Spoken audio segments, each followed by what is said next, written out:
So today I'm going to be showing you how to install a Woodlands Fire hose reel.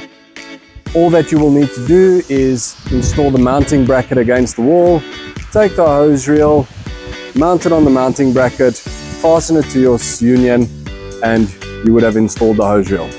Let me show you how.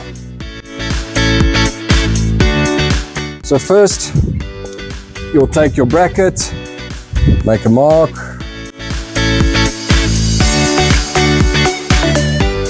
and then get drilling.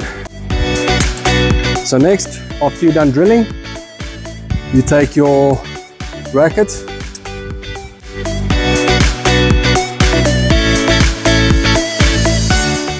so once you're done installing the mounting bracket, you just take your hose reel, hook it on, fasten the union, and your installation is complete.